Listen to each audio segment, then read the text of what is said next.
Bismillahirrahmanirrahim. Alhamdulillahirrabbilalamin. Wassalatu wassalamu ala asyrafil anbiya'i wal mursalin Sayyidina Muhammad wa ala alihi wa sahbihi ajma'in. Yang dihormati Ustaz Ahmad bin Ismail, nama saya Nurnisa Nabila binti Nordin, nama metrik 20 BI 01017 daripada kelas BI 013B. Saya Natra binti Roslan, nombor metrik 20 BI 01026. Nama saya Nurul Amani binti Osman, nombor metrik 20 BI 01022. Nama saya Iladay Anissa Syafiah binti Wasli, nombor metrik 20 BI 01025. Jadi hari ini saya bersama rakan-rakan saya akan menerangkan tentang tajuk syurbul qam, iaitu minum arak. Antara kandungan yang kami akan bincangkan melalui pembentangan ini adalah yang pertama tentang takrif arak, yang kedua adalah dalil-dalil pengharaman arak, yang ketiga adalah rukun-rukun dan syarat-syarat minum arak, yang keempat adalah had ataupun hukuman yang dikenakan kepada peminum arak, yang kelima adalah berkaitan dengan isu-isu semasa iaitu pil kuda, ekstasi dan sebagainya, dan yang terakhir adalah kesimpulan. Ta'rif al-khamru fil lughah wa istilahan. Daripada segi bahasa, khamru adalah menutup, terhalang ataupun tersembunyi, iaitu menutup akal fikiran manusia daripada kewarasan. Adapun daripada sudut istilah, jamhur fuqaha daripada Syafi'iyah, Malikiyah dan Hanabilah mentarifkan bahawa khamar ataupun arak ni ialah setiap yang memabukkan, sama ada namanya arak ataupun tak, sama ada diperbuat daripada anggur ataupun makanan yang lain, contohnya ubi, kurma, gandum dan sebagainya, berdalilkan hadis Rasulullah SAW, kullu muskarin khamrun wa kullu khamrun haram. Baik, seterusnya adalah tahrim, dalil pengharaman arak. Firman Allah, A'udzubillahi minasyaitonirrajim. Ya ayyuhallazina amanu innamal khamru wal maisiru wal ansabu wal azlamu rijsun min 'amali syaitani fajtanibuhu la'allakum tuflihun. Wahai orang yang beriman, sesungguhnya meminum arak, berjudi, berkorban untuk berhala dan mengundi nasib dengan anak panah adalah perbuatan syaitan. Maka jauhilah perbuatan-perbuatan itu agar kamu berjaya. Surah Al-Ma'idah ayat ke-90. Baik, dalil ini menunjukkan bahawa arahan supaya menjauhi arak adalah lebih kuat daripada tegahan maupun melarang seseorang untuk meminum arak. Hal ini kerana tegahan yang dimaksudkan ada kalanya tidak termasuk dengan larangan yang lain seperti membeli, menjual dan menghidangkan arak. Jadi, dalil ini menunjukkan arahan untuk menjauhi apa sahaja yang berkaitan dengan arak. Merujuk pada hadis pula, dalam rawahul Muslim, Nabi SAW bersabda, kullu muskirin khamrun wa kullu khamrin haram. Kullu muskirin, setiap yang memabukkan, khamrun adalah arak, wa kullu khamrin haram, dan setiap arak adalah haram. Seterusnya adalah rukun dan syarat minum arak. Yang pertama adalah perbuatan minum. Mazhab Hanafi dan Maliki mensyaratkan perbuatan minum itu berlaku melalui anggota mulut. Tetapi sekiranya khamar atau minuman yang memabukkan itu dimasukkan ke dalam badan seseorang melalui rongga badan yang lain, contohnya hidung ataupun tubuh, maka hukuman had bagi peminum arak tidak harus dilaksanakan ke atas bersalah sebab adanya unsur syubhah. Namun, tak terlepas daripada hukuman ta'zir. Pun mazhab Syafi'i mempunyai 3 pendapat. Salah satunya sama macam mazhab Maliki tadi. Pendapat yang kedua mewajibkan hukuman had dijatuhkan ke atas bersalah biarpun arak itu dimasukkan dalam badannya tanpa melalui mulut, seperti dia menghisapnya melalui hidung atau suntik ke dalam badan. Pendapat yang ketiga pula mengatakan wajib dikenakan hukuman had jika ia mengambilnya melalui hidung, bukannya melalui suntikan. Untuk dihukum seseorang tu sebagai peminum arak, memadai jika arak tu sampai ke dalam tekaknya walaupun ia belum lagi sampai ke bahagian dalam badannya. Rukun yang kedua adalah niat penjenayah. Untuk mewajibkan hukuman had, peminum mesti mempunyai niat untuk minum ataupun mabuk. Seterusnya adalah syarat. Syarat yang pertama adalah at-taklif. Seseorang tu mestilah baligh dan berakal. Kalau kanak-kanak ataupun orang gila yang minum arak, tidak boleh dikenakan hukuman had ke atas mereka. Syarat yang kedua adalah peminum tu mestilah seorang Muslim.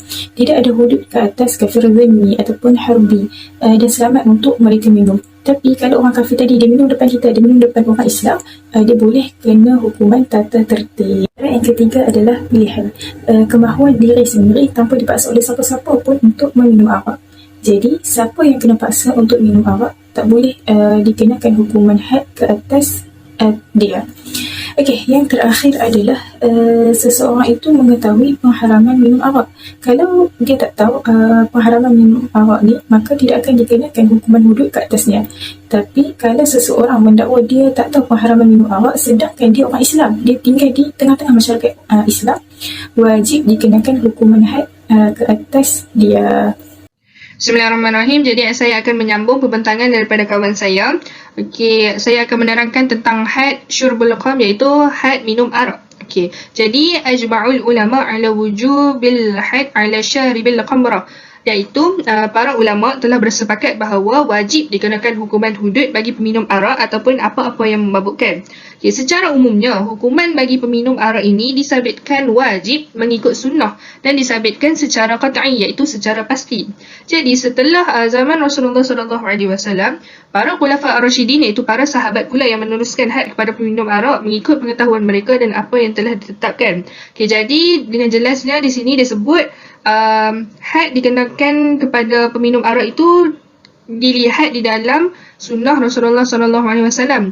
Di dalam Al-Quran tidak dikatakan spesifik apakah hukuman kepada peminum arak. Jadi kita gunakan dalil daripada sunnah, dalil yang qat'i, bukan dalil yang zanni. Seterusnya kita pergi kepada qadarul haddi lil syarib, iaitu kadar hukuman bagi peminum arak. Okey, jadi di sini ada dua pandangan mengikut para ulama. Okey, pandangan pertama daripada Syafi'iyah. Jadi mengikut mazhab Syafi'i, okey, asalnya hukuman bagi peminum arak ialah 40 kali sebatan mengikut syarat-syarat yang telah ditetapkan. Dan 40 kali sebatan ini juga yang telah dilakukan oleh Rasulullah SAW. Okey, pandangan yang kedua daripada Hanafiyah, Malikiyah dan Hanabilah. Okey, mereka pula mengatakan bahawa kadar hukuman bagi peminum arak ini ialah 80 kali sebatan mengikut ijma' para sahabat. Jadi, had bagi peminum arak secara asasnya ialah 40 kali sebatan. Okay, ini adalah seperti mana yang dinyatakan di dalam hadis riwayat Muslim bahawa Nabi SAW menyebat peminum arak sebanyak 40 kali sebatan dengan pelepah tamar dan selipar. Okay, adapun hukuman sehingga 80 kali sebatan itu adalah hukuman takzir daripada pemerintah dan bukannya hukuman hudud. Jadi, tujuan sebatan ini ditambah ataupun tujuan takzir ini adalah untuk memberi teguran, terutamanya jika peminum arak itu minum arak secara meluas dan kejahatannya tu tersebar kepada orang lain. Jadi, pemerintah tambah sebatan iaitu takzir kepada peminum arak tu untuk sebagai teguran. Tak nak dia punya kejahatan tu tersebar kepada orang lain pula ikut dia minum arak bersama-sama dan sebagainya. Kita tak nak kejahatan tu tersebar meluas dekat orang. Okey, jadi dalil ataupun hadis yang berkaitan dengan penambahan 40 kali sebatan menjadi 80 kali sebatan ini ialah berdasarkan hadis yang ada dalam slide ni. Okey, suatu ketika Sayyidina Uthman radhiyallahu anhu dia perintahkan Al-Walid bin Uqbah bin Abu Mu'aid disebat. Okey, lalu dilakukan hukuman tu dijalankan oleh Abdullah bin Ja'far, manakala Sayyidina Ali radhiyallahu anhu menjadi tukang mengira. Okey, apabila sampai kepada 40 kali sebatan, Sayyidina Ali bagi tahu dekat Abdullah untuk berhenti. Okay? Dan Sayyidina Ali berkata kepada Abdullah, Nabi SAW menyebat 40 kali. Begitu juga dengan Sayyidina Abu Bakar menyebat 40 kali juga. Akan tetapi Umar radhiyallahu anhu menyebat 80 kali. Semuanya adalah sunnah. Namun hukuman ini lebih aku suka. Okay, maksud Sayyidina Ali di sini, hukuman 40 kali sebatan sudah membadai, kerana itulah yang dilaksanakan oleh Rasulullah SAW dan lebih selamat dalam pelaksanaan hukum, dan kalau tambah ditakuti akan berlaku zalim. Okay. Adapun tindakan Sayyidina Umar yang menyebat 80 kali itu, okay, dalam satu riwayat Sayyidina Ali menjelaskan bahawa Sayyidina Umar menghukum 80 kali sebatan kerana peminum arak tadi first kali dia minum arak dan dia mabuk. Okay, yang tu satu. Okay, apabila dia mabuk, dia mula mengeluarkan kata-kata yang merepek dan dia mula cakap bohong. Okay, jadi Sayyidina Umar dia menyebat 80 kali sebatan sebagai hukuman ta'zir daripada seorang pemerintah dan bukannya hukuman hudud. Okey, perlu diingatkan juga dalam pelaksanaan hukuman hudud kepada peminum arak ni, kita ditegah untuk melaksanakan hukuman ini ketika peminum arak tu masih lagi dalam keadaan mabuk. Kerana hukuman yang dijalankan ketika itu tidak mencapai tujuan pencegahan sebab dia pun dalam keadaan yang tak sedar. Dia pun dalam keadaan di luar kewarasan akal. Okey, oleh itu pelaksanaannya hendaklah ditangguhkan sehingga dia pulih dan sedar baru dijalankan hukuman tersebut dan tujuan pencegahan dari dia minum semula arak itu dapat dicapai. Okey, seterusnya kita pergi kepada yusbitu haddu syarabul khamr, iaitu pensabitan hukuman ataupun had minum arak. Jadi bagaimana ataupun macam mana boleh tersabitnya had ataupun hukuman bagi peminum arak ni? Okey, jadi boleh disabitkan seseorang dengan had minum arak melalui dua perkara. Iaitu yang pertama adalah melalui bayyinah, yang kedua melalui iqrar. Okey, bayyinah ini ialah pembuktian. Okey, pembuktian ni macam mana? Okey, pembuktian ini ialah keterangan dari dua orang lelaki yang muslim dan adil. Okey, yang kedua adalah melalui iqrar, iaitu pengakuan. Okey, pengakuan ni pula macam mana? Pengakuan ini adalah ketika mana peminum arak itu sendiri yang mengaku bahawa dia yang minum arak. Okey, oleh yang demikian, melalui dua perkara inilah tersabitnya hukuman ataupun had ke atas seseorang yang minum arak. Okey, pada hari ini saya akan menerangkan tentang al-qadaya masalah, iaitu isu-isu semasa yang berkaitan dengan arak yang kita yang telah sahabat-sahabat saya terangkan tadi. Iaitu isu yang boleh dikaitkan dengan isu arak ialah al-hukmu muhadarat, iaitu hukum dadah. Yang mana al-muhadarat mawadu tafsidu al-jismu wa tuwarithu khada' al-qudur wal-futur al-jismu wal-aqlu wal-muhadarat da'i wal-ibadat tusabbis syuru wal-amrat. Yang mana dadah ini salah satu item ataupun bahan yang boleh merosakkan badan dan akal, dan ia boleh menyebabkan kerosakan dan mendatangkan penyakit. So, wa yuharrimu ta'tiha, yang mana ia diharamkan ke atas manusia. Wal tijaru fiha, iaitu jual beli dadah juga diharamkan. Melainkan dadah itu digunakan dengan bertujuan perubatan, maka dadah itu dibolehkan, iaitu hukumnya harus. Tapi kalau ia berlebihan, hukumnya terus jadi haram. Al-uqubah min fi'li zalika bima bihaqqin fihi dan ila akhir, dan hukuman yang dikenakan bagi pesalah adalah sama ada pelaku itu dibunuh atau dipenjarakan atau disebat dan sebagainya, ataupun dia dikenakan ta'zir. Ini kerana dadah tu sendiri seperti yang kita tahu ia membawa kemudaratan dan kita kena jauhkan diri daripadanya. Okey, uqubah al-muhadarat, iaitu hukuman bagi orang yang mengambil dadah. Okey, seperti yang kita tahu, dadah ni sangatlah bahaya untuk jasmani dan rohani kita. Okey, yang pertama ni al-muharrim muhadarat uqubah al-qatlu yang azim darurah wa syarah. Yang mana ulama mengatakan bahawa orang yang memperdagangkan dadah ataupun berjual beli ataupun sebagainya yang berkaitan dengan dadah ini, hukumannya adalah mati sebab terlalu besar darurat dan kejahatan yang terdapat dalam dadah tersebut. Okay. Macam kita tahulah, dadah memang perkara yang tak elok dan bawa kemudaratan. So oleh itu orang yang berkaitan dengan perdagangan ini akan ataupun pelaku tersebut wajib dibunuh. Okey, contoh dadah yang kita tahu macam heroin, metafetamin, ubat kuda dan sebagainya. Banyaklah contoh-contoh dadah.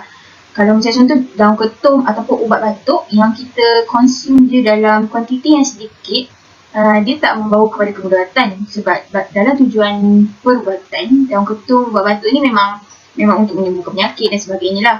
Tapi kalau kita ambil dalam kuantiti yang besar, banyak, memang membawa kepada kemudaratan. Manakala yang kedua ni, marwish muhadarat bibaik musyarah dan akhir ayat, yang mana ia menganjurkan pesta yang dalam pesta tu berlakunya jual beli ataupun penganjur tu dia sebagai pengedar dadah ataupun pengeluar dadah daripada kilang atau sebagainya. Dan individu yang menganjurkan majlis tersebut akan dikenakan hukuman ta'zir oleh pemerintah, iaitu sama ada dikenakan al-jidun iaitu dikenakan penjara ataupun sebatan ataupun apa-apa hukuman yang berdasarkan kepada pemerintah tersebut. Sebab perbuatan-perbuatan ini macam mengedar dadah dan sebagainya, perbuatan ini dia boleh menyebabkan kemudaratan. Bifi'il hadza minal mufsidin fil ard, yang mana dia menyebabkan kerosakan di atas muka bumi ini. Oleh itu kita mestilah menjauhi diri kita daripada kancah maksiat, iaitu inilah salah satunya, iaitu dadah. Kesimpulannya, tidak syak lagi meminum arak dan sesuatu yang berkaitan dengannya adalah haram di sisi agama Islam.